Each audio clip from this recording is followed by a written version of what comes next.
So guys, we were discussing on the pathophysiological categories of edema, and our first type was edema due to increased capillary hydrostatic pressure. So let's get onto it. Okay, we named in the last video ABCDE, so that's why I'm using A.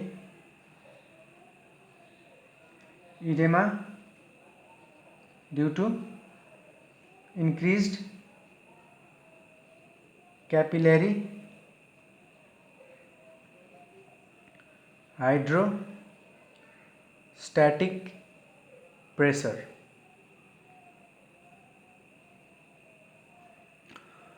So to understand it, we should first understand what is capillary hydrostatic pressure. So capillary hydrostatic pressure is the pressure exerted by the fluid inside the blood vessels. It is the pressure exerted by the fluid inside the blood vessels, and this pressure tends to drive out the fluid from the blood vessels into the interstitial tissue spaces. Okay, and we shall also discuss about other pressure, that is known as plasma osmotic pressure, and we have the other category, edema due to decreased plasma osmotic pressure. So let's discuss. We told that capillary hydrostatic pressure is the pressure exerted by the fluid inside the blood vessels, and it tends to drive out the fluid from the blood vessel into the interstitial tissue space. So the other one was plasma osmotic pressure. Plasma osmotic pressure. So this plasma osmotic pressure is exerted by the plasma proteins or colloidal proteins in the blood, generally mainly albumin, and this pressure tends to bring in fluid from the interstitial tissue space into the blood vessels. Okay, so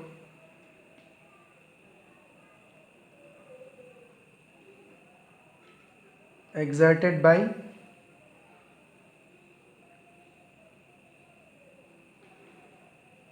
this is exerted by plasma proteins,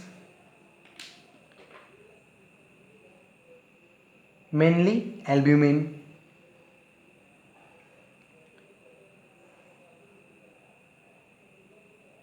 and the other point is tends to bring in fluids.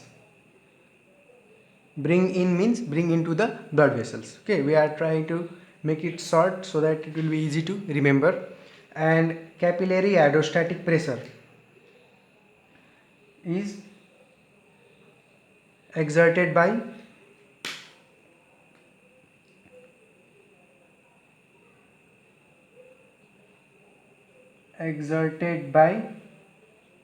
fluid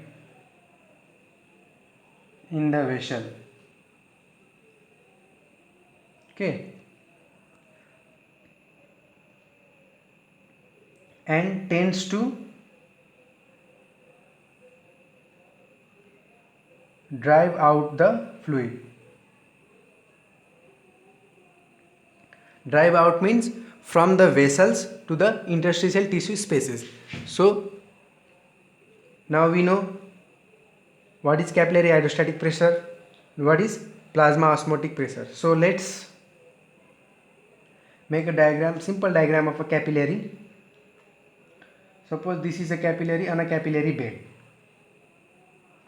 It has an arterial end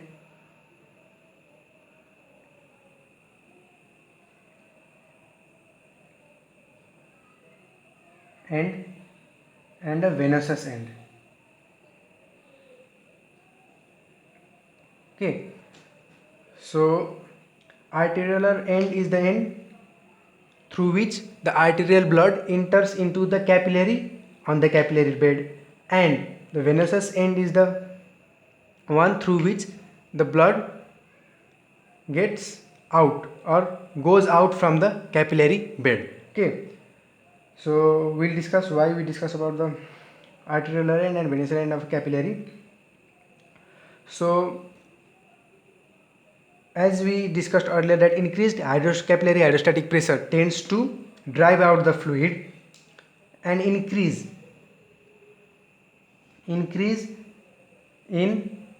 this means capillary hydrostatic pressure. Okay, let me separate this capillary hydrostatic pressure.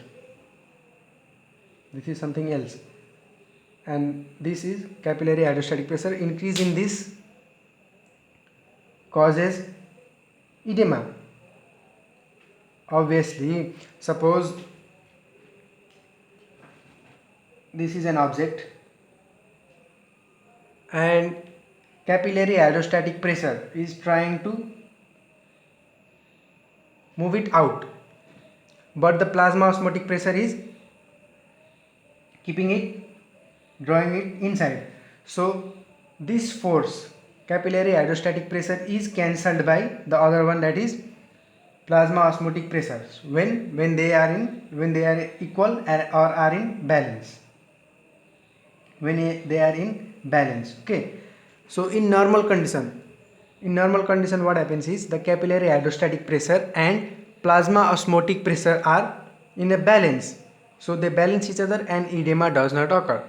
But during abnormal condition or during imbalance between capillary hydrostatic pressure or plasma osmotic pressure, the imbalance may be due to increased capillary hydrostatic pressure or due to decrease in plasma osmotic pressure. So decrease in plasma osmotic pressure we will discuss in the other category, but this one, so we are discussing about the increased capillary hydrostatic pressure, so let's focus on this.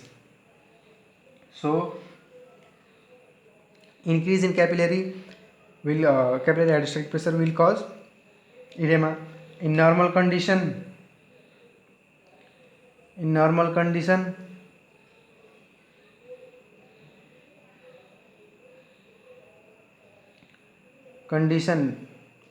I like CHD, capillary hydrostatic pressure for, okay, CHP for capillary hydrostatic pressure in normal condition is balanced by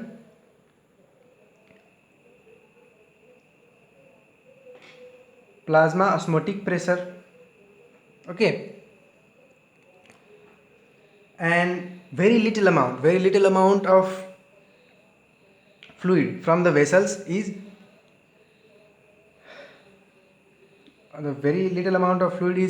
from the vessel escapes into the interstitial tissue spaces, and even that fluid is cleared by the lymphatics or lymphatic drainage. Okay, so very less fluid enters into interstitial tissue spaces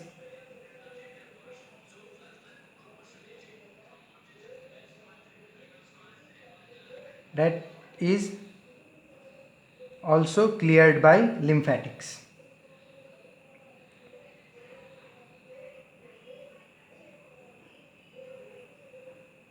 Okay,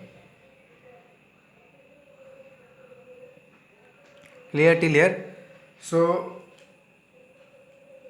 the capillary hydrostatic pressure is high at the arterial end. Capillary hydrostatic pressure is high at the arterial end and low at the venous end. So this difference in the capillary hydrostatic pressure at two ends gives the property so that it tends to drive out the fluid.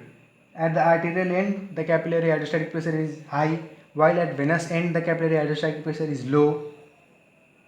This is high and at venous end is low. So this gives the property to due to which it tends to drive out the fluid, and very less amount of fluid in normal condition are escapes into the interstitial tissue spaces, that is also cleared by the lymphatics.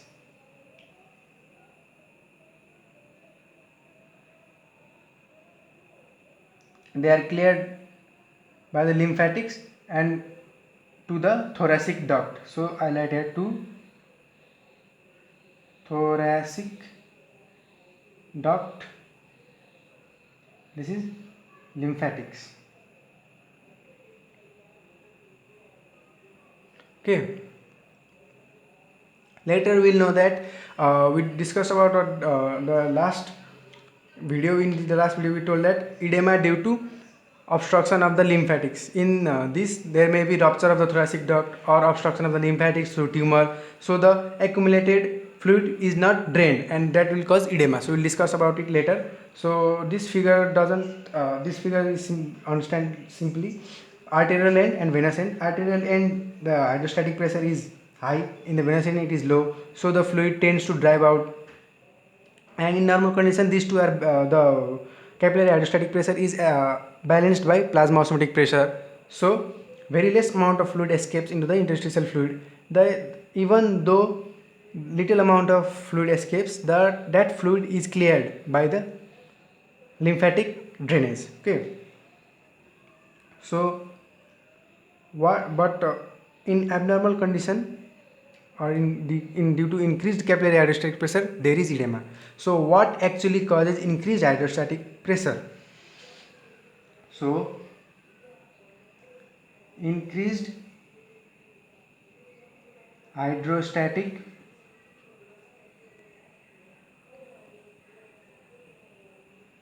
pressure may be due to two major causes: due to impaired venous return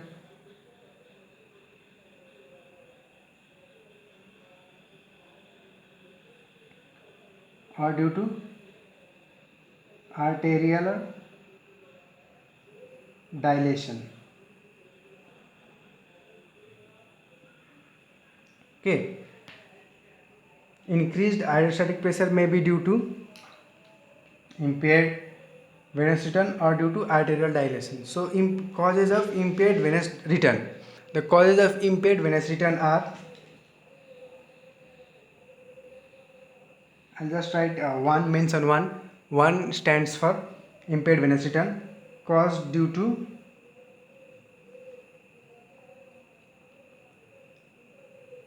congestive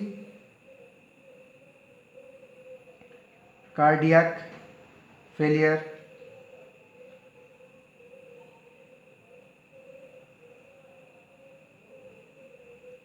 okay. We'll discuss about congestive cardiac failure in cardiac edema. Then there is constrictive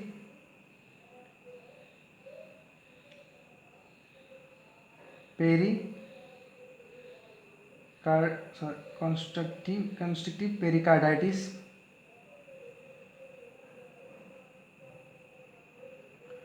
What happens in constrictive pericarditis is the pericardium gets thickened. The pericardium gets thickened also, and also fibrosis takes place. Fibrosis takes place, which impairs the function of the heart. Okay. So what happens in this? Fibrosis plus thickening. Fibrosis and thickening of what? Let's separate this now so don't get confused over here.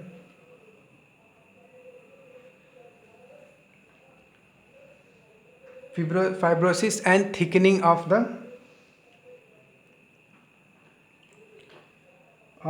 pericardium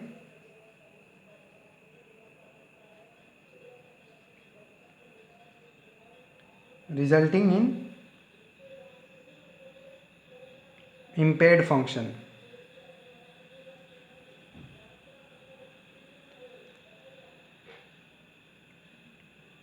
Okay. The other cause of impaired venous return may be due to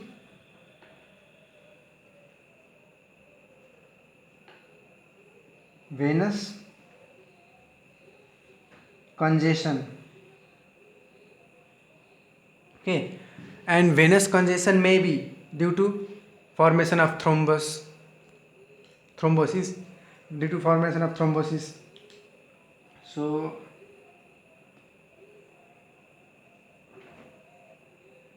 okay, we'll discuss about the venous congestion in the next video. Venous congestion can be caused due to the, let's just have a overview. Venous congestion can be due to thrombosis or due to the blockage, due to the blockage of blockage due to tumors.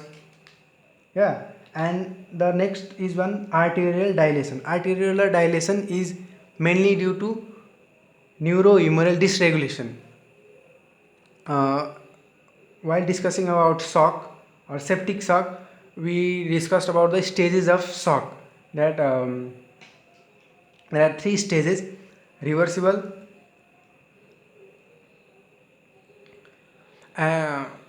in the locally that septic shock you may get confused. Just remember that arterial dilation may be due to the neurohumoral dysregulation and can also be due to heat, excessive heat or neurohumoral dysregulation. We'll write about these points in the next video.